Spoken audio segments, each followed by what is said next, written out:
സന്തോഷവും സങ്കടവും ഒരേ മനസ്സോടെ നമ്മൾ സ്വീകരിക്കണം. അപ്പോൾ നമ്മുടെ ലൈഫ് സക്സസ് ആവും.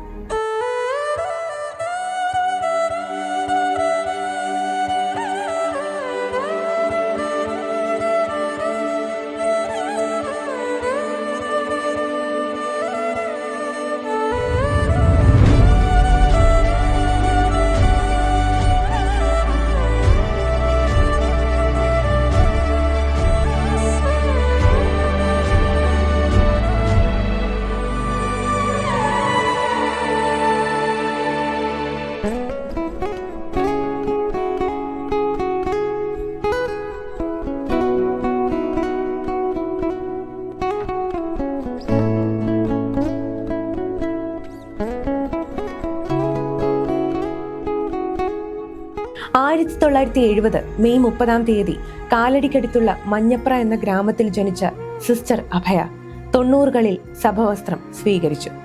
92 കേൾവി വൈകല്യമുള്ള കുട്ടികൾക്കായി കോഴ്സ് പഠിച്ച് Manikyamangalam Saint Clare oral higher secondary സ്കൂളിൽ 92 മുതൽ കുട്ടികളുടെ അമ്മയായി സിസ്റ്റർ അഭയ ഉണ്ട്. തുടക്കകാലത്ത് എഴുത്തും വായനയും പഠിപ്പിക്കുക എന്ന ലക്ഷ്യം മറികടന്ന് സ്വയം പര്യാപ്തരാക്കുക എന്ന ലക്ഷ്യത്തോടെ കമ്പ്യൂട്ടർ സയൻസിൽ ഡിഗ്രി കോഴ്സ് വരെ ഇപ്പോൾ ഈ സ്കൂളിലുണ്ട്. അവരുടെ അഭിരുചി അനുസരിച്ച് അവരെ ഉയർത്തിക്കൊണ്ടുവരാൻ സിസ്റ്ററും ഒരു കൂട്ടം അധ്യാപികമാരും കൂടെയുണ്ട്. ഇന്ത്യയിലെ പല ഭാഗത്തു നിന്നും കുട്ടികൾ ഇവിടെ പഠിക്കാനെത്തുന്നു. തെരുവുകളിൽ നിന്നും ഇത്തരം കുട്ടികളെ കണ്ടെത്തി പഠിപ്പിക്കുന്നുമുണ്ട്. 32 വർഷമായി സിസ്റ്റർ അഭയ ഈ മക്കളോടൊപ്പം ജൈത്രയാത്ര തുടങ്ങിയിട്ട്. ഇവരുടെ കളിച്ചിരികളിൽ ദിവസം പോകുന്നത് പോലും അറിയുന്നില്ല. അവരിൽ നിന്നും നിരന്തരം ഓരോ പുതിയ അറിവുകളാണ് സിസ്റ്റർ പഠിക്കുന്നത്. അവരുടെ ഉള്ളിലെ കഴിവുകൾ അനുസരിച്ച് പറക്കാനായി ധൈര്യം നൽകുകയാണ് സിസ്റ്റർ അഭയ. സിസ്റ്ററോടൊപ്പമുള്ള ഈ യാത്ര ഇവിടെ അവസാനിക്കുന്നില്ല. അവിടെ വിരിയുന്ന ഓരോ പുഞ്ചിരിയിലും അവർക്ക് സിസ്റ്ററിനോടുള്ള സ്നേഹത്തിന്റെ പ്രതിഫലനം കാണാൻ സാധിക്കുന്നുണ്ട്. നമ്മളൊരു പുതിയ കവിത പഠിക്കുന്നു. ഊഞ്ഞാൽ ഊഞ്ഞാൽ ഒപ്പം പറയും ഊഞ്ഞാൽ ഊഞ്ഞാൽ ഊഞ്ഞാല് കണ്ടിട്ടുണ്ടോ നിങ്ങള്? ഊഞ്ഞാലിൽ ആടിയിട്ടുണ്ടോ മുമ്പ് വാവയായിരുന്നപ്പോ? എങ്ങനെയാ, എന്തെങ്കിലും കഥ ഉണ്ടെങ്കിൽ പറയാമോ? ഊഞ്ഞാൽ സന്തോഷാണ് ഊഞ്ഞാലിലാടുമ്പോ. ഓക്കെ. പിന്നെ നിങ്ങള് കുഞ്ഞായിരുന്നപ്പോ അമ്മ നിങ്ങള് കുഞ്ഞു വാവയായിട്ട് എടുത്ത് ഊഞ്ഞാലിൽ കിടത്തിയിട്ടുണ്ട് അല്ലെ? എന്തോ ഓർമ്മയുണ്ടാർക്കേലും? എന്താ നിങ്ങൾ കിടന്ന് ഉറങ്ങിപ്പൊക്കോളും. അറിയാമോ? അറിയാമോ? ആർക്ക് അറിയാം? ഒന്ന് പാടിയെന്ന് നോക്കട്ടെ. കുറച്ച് പാടിയത്, കുറച്ച് ഓർമ്മ. അല്ല കുഴപ്പമില്ല, പറഞ്ഞ ട്യൂൺ വേണ്ട. ഓർമ്മയില്ല. ഏതാ കവിതയുടെ പേരെന്താ? മാമ്പഴം. മാമ്പഴം. ഓക്കെ. ഒപ്പം എന്തുണ്ടാവും? സങ്കടം ഉണ്ടാവും. അല്ലാതെ എന്നും സന്തോഷം വേണം എന്ന് പറയാൻ പാടില്ല. സന്തോഷവും സങ്കടവും ഒരേ മനസ്സോടെ നമ്മൾ സ്വീകരിക്കണം. അപ്പൊ നമ്മുടെ ലൈഫ് സക്സസ് ആവും.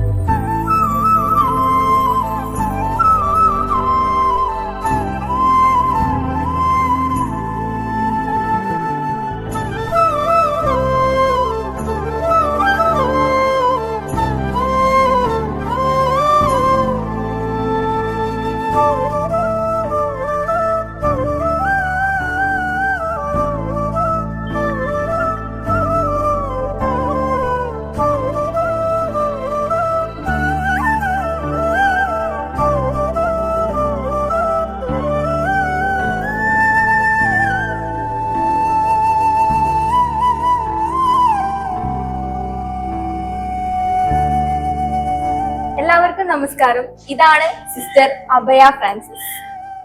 Hello sister. ഇത് നമ്മളിപ്പോ ഉള്ളത് സെന്റ് ക്ലെയർ ഡെഫ് സ്കൂളിലാണ്. ഇത് സിസ്റ്റർ സ്ഥാപിച്ച സിസ്റ്ററിന്റെ സ്വന്തം സ്കൂളാണ്. സിസ്റ്ററെ, ഈ സ്കൂളിന്റെ പ്രത്യേകത ഏതാണെന്ന് പറഞ്ഞു. ഈ സ്കൂളില് ഈ സ്ഥാപനത്തിലെ കുട്ടികൾ ആരും സംസാരിക്കില്ല, കേൾക്കില്ല. കുറെ കുട്ടികള് ഒരു പാർഷ്യലി ഹിയറിംഗ് ആയിട്ടുള്ള കുട്ടികളുണ്ട്, കുറെ കുട്ടികൾ ഒട്ടും കേൾക്കാൻ പറ്റാത്തവരുണ്ട്. അങ്ങനെ അവർക്ക് വേണ്ടി മാത്രം സ്ഥാപിച്ചിരിക്കുന്ന ഒരു സ്കൂളാണ്. 90കളിലെ സഭാവസ്ത്രം ധരിച്ചിട്ട് 92 ഈ ഒരു സ്കൂളില് എത്തിയ ആളാണ് സിസ്റ്റർ. അതെ സിസ്റ്ററിന്റെ ഏറ്റവും ഈ ഒരു 30 വർഷമായിട്ടുണ്ട്. 33 വർഷമായിട്ട് ഈ കുട്ടികളുടെ എല്ലാം അമ്മയാണ് സിസ്റ്റർ അഭയ എന്ന് പറയുന്നത്. ഈ ഒരു ഇത്രയും കാലയളവിൽ ഏറ്റവും ഇമോഷണൽ ആയിട്ടുള്ള ഒരു എക്സ്പീരിയൻസ് എന്താ സിസ്റ്റർ? ഇവിടെ എന്ന് പറയുമ്പോൾ ഈ കുട്ടികളുടെ കൂടെ ആയതുകൊണ്ട് നമുക്ക് നേരം വെളുക്കുന്നതും അറിയില്ല, രാത്രിയാവുന്നതും അറിയില്ല. ആ ഒരു ഇപ്പൊ ജീവിതം ഫുൾ ടൈം ഇവരുടെ ഒപ്പം ആയിരുന്നുകൊണ്ട് നമുക്ക് എന്താ എക്സ്പീരിയൻസ് എന്ന് പറഞ്ഞാൽ കുറേ എക്സ്പീരിയൻസ് ഉണ്ട്. ഇപ്പൊ പെട്ടെന്ന് എന്റെ മനസ്സിലേക്ക് ഓടി വന്നത്, ഞാൻ ക്ലാസ്സിൽ പഠിപ്പിച്ചുകൊണ്ടിരിക്കുമ്പോ 7ാം ക്ലാസ്സിൽ ഞാൻ മലയാളം പഠിപ്പിച്ചുകൊണ്ടിരിക്കും, വർഷങ്ങൾ മുൻപ് പഠിപ്പിച്ചുകൊണ്ടിരുന്നപ്പോ ഞാനിങ്ങനെ കസേരയിൽ ഇരുന്ന് ഒരു കുട്ടിയുടെ, വിനോദ് എന്ന് പറയുന്ന ഒരു കുട്ടിയുടെ ബുക്ക് ഇങ്ങനെ നോക്കിക്കൊണ്ടിരിക്കുകയായിരുന്നു. അപ്പോ വരാന്തയില് ഒരു പക്ഷി വന്നിരുന്നു, വരാന്തയുടെ ആ മതിലില്. അപ്പൊ വന്നിരുന്നപ്പോ അവൻ തന്നെ അതങ്ങ് കൈകൊട്ടി, ജസ്റ്റ് ഒന്ന് കൈകൊട്ടിയപ്പോഴത്തേനും ആ കുഞ്ഞു പക്ഷി അങ്ങ് പറന്നുപോയി. അപ്പൊ ഞാനത് ശ്രദ്ധിച്ചു, അവൻ എന്താണ് അതിൽ നിന്ന് നോക്കുന്നതെന്ന്. എന്നിട്ട് അവൻ തിരിച്ചു വന്നിട്ട് എന്നോട് പറഞ്ഞു, നോക്കിയേ ആ കുഞ്ഞു കിളിക്ക് പോലും ചെവി കേട്ട് ആ അപകട സാഹചര്യം മണത്തറിഞ്ഞ് ആ കിളി പറന്നുപോയി, ഞങ്ങൾക്ക് എന്താ ഇങ്ങനെ ചെവി കേൾക്കാൻ പറ്റാതെ വന്നത് എന്ന് ചോദിച്ചു. അവർക്ക് ഭയങ്കര ഒരു സങ്കടം തോന്നി അവന്റെ ആ ചോദ്യത്തില്. പിന്നെ ഞാൻ അവനോട് ഓരോന്ന് പറഞ്ഞു കൊടുത്തു. ചെവി കേൾക്കാൻ ഒരല്പം കുറവുണ്ടെങ്കിലും നിനക്ക് എന്തുമാത്രം കഴിവുകളാ ഉള്ള, വരയ്ക്കാം, സ്പോർട്സിലൊക്കെ ആണെങ്കിൽ നീ ബെസ്റ്റ് ആണ്, നന്നായി പഠിക്കും, അതേപോലെ അങ്ങനെ എല്ലാ കാര്യം പഠിക്കാനും ഓടാനും ചാടാനും ഡാൻസ് ചെയ്യാൻ എല്ലാത്തിനും കഴിവില്ലേ, അതെല്ലാം വെച്ചിട്ട് നമ്മൾ നന്നായിട്ട് ട്രൈ ചെയ്യണം, അങ്ങനെ നീ നല്ല ലൈഫിലേക്ക് കയറി വരണമെന്ന് പറഞ്ഞു. ഇന്ന് ആ കുട്ടി നല്ലൊരു ലൈഫിൽ വിവാഹം കഴിഞ്ഞ് ഭാര്യയും മക്കളൊക്കെ ആയിട്ട് സന്തോഷമായിട്ട് ജീവിക്കുന്നു. അപ്പൊ ഞാൻ അത് പിന്നെ ഇടയ്ക്കിടയ്ക്ക് ഇങ്ങനെ കുട്ടികളുടെ മനസ്സിൽ അങ്ങനെ ഒരു സങ്കടം ഉണ്ടല്ലോ, പക്ഷെ ഈ സങ്കടം മാറ്റി അവരെ ലൈഫിന്റെ ആ സന്തോഷം അനുഭവിപ്പിക്കണം അവർക്ക്. അതായിരുന്നു അന്ന് തുടങ്ങിയും എന്റെ മനസ്സിൽ ഇങ്ങനെ, ഇവിടെ വരുന്ന ഒരൊറ്റ കുട്ടിയും സങ്കടപ്പെട്ടിരിക്കാൻ പാടില്ല, എപ്പോഴും അവർക്കൊരു സന്തോഷം കൊടുക്കണം, സംതൃപ്തി കൊടുക്കണം. ഈ ജീവിതം ഇന്നും നാളെയും ഒക്കെ സങ്കടപ്പെട്ടിരിക്കാനുള്ളതല്ല, സന്തോഷം കൊണ്ട് ഉള്ള ജീവിതം സന്തോഷമായിട്ട് മുന്നോട്ട് പോകാനുള്ളത്. എനിക്കന്ന് വലിയൊരു തോട്ടാണ് ആ കൊച്ചെനിക്ക് കാണിച്ചു തന്നെ. ഇത് ഈ ഒരു സ്റ്റേറ്റ്മെന്റ് സിസ്റ്റർ വന്ന സമയത്ത് ഞാൻ കേട്ടൊരു കാര്യമാണ്. ജീവിതം എന്ന് പറഞ്ഞു കഴിഞ്ഞാല് സന്തോഷങ്ങൾ മാത്രമല്ല, ദുഃഖങ്ങളും ഉണ്ട്. നിങ്ങളെ സിസ്റ്റർ അതും കൂടെ ഈ കുട്ടികളിലേക്ക് അത് പറഞ്ഞു കൊടുക്കുന്നത്. അതുപോലെ സിസ്റ്റർ പറഞ്ഞതുപോലെ തന്നെ ഇവിടുത്തെ എല്ലാത്തരം കുട്ടികളുടെ ഓരോ കഴിവുകളും മനസ്സിലാക്കിയിട്ട് ബാക്കിയുള്ള കുട്ടികൾ എന്തൊക്കെയാണോ അവരുടെ ലൈഫിൽ അച്ചീവ് ചെയ്യാൻ ആഗ്രഹിക്കുന്നത് അതൊക്കെ നമ്മുടെ സിസ്റ്ററിന്റെ മക്കൾക്കും കൊടുക്കുന്നുണ്ടെന്നാണ് അല്ലെ സിസ്റ്റർ? യൂത്ത് ഫെസ്റ്റിവലും സ്പോർട്സും ഒക്കെ ഉണ്ടല്ലോ ഇവിടെ. യൂത്ത് ഫെസ്റ്റിവലിന് കഴിഞ്ഞ വർഷം നമുക്ക് ഓവറോൾ ഇവിടെ തന്നെ കിട്ടിയത്. ഇവിടുത്തെ കുട്ടികളെ എങ്ങനെയാന്ന് വെച്ചാൽ 2 ബാൻഡ് സെറ്റ് ഉണ്ട്. 20 കുട്ടികൾ ഹൈസ്കൂളും 20 കുട്ടികൾ ഹയർ സെക്കൻഡറി. കഴിഞ്ഞ വർഷം 2 ഗ്രൂപ്പിനും നമുക്കാണ് ഓവറോൾ ഫസ്റ്റ് കിട്ടിയത്, സെന്റ് ക്ലെയർ, മാണിക്യമംഗലം. പിന്നെ അതുപോലെ തന്നെ ഒരു Thiruvathira, Oppana, group dance, single dance, കവിതാ പാരായണം, ഡ്രോയിങ്, ദേശീയ ഗാന മത്സരം, അതിലെല്ലാം ഇവർ പങ്കെടുപ്പിക്കും.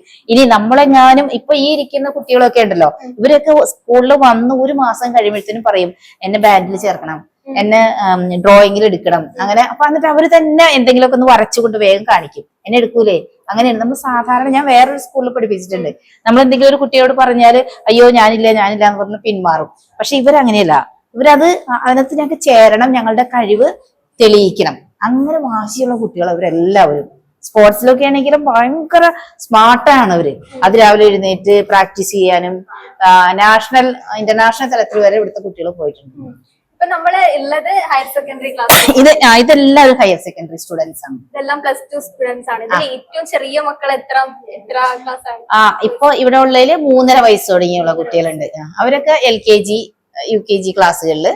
പിന്നെ ഇവര് ഇപ്പൊ ഹയർ സെക്കൻഡറി ആണെങ്കിലും ഇതിന്റെ മുകളിലും ക്ലാസ് ഉണ്ട്. BSc കമ്പ്യൂട്ടർ സയൻസ് കോളേജ് നമ്മൾ തുടങ്ങിയിട്ടുണ്ട്, അവിടെയും കുട്ടികൾ പഠിക്കുന്നുണ്ട്. ഡിഗ്രി വരെ ഉണ്ട്, കാരണം പലർക്കും അറിയാത്ത. അതെ, ഡിഗ്രി ഉണ്ട്. BSc കമ്പ്യൂട്ടർ സയൻസ് ആണ്, മഹാത്മാഗാന്ധി യൂണിവേഴ്സിറ്റിയുടെ അണ്ടറിലാണ്, അഫിലിയേറ്റഡ് ആണ്. നമ്മൾ വന്ന സമയത്ത് ഈ പറഞ്ഞ 3.5 വയസ്സ് തന്നെ കണ്ടിട്ടുണ്ട്. ഏബലിനെ നമ്മൾക്ക് കാണിച്ചു തരാം. ഏബിള് ഉൾപ്പെടെ 5 സ്റ്റുഡൻസ് ഉണ്ട്. നമുക്ക് അവരോടൊക്കെ ആ ചെറിയ കുട്ടി, ഇതാണ് ഇവിടുത്തെ ഏറ്റവും മുതിർന്ന കുട്ടികൾ, +2 കുട്ടികളാണ്. ഇനി ഏറ്റവും ചെറിയ കുട്ടികളും ഉണ്ട്.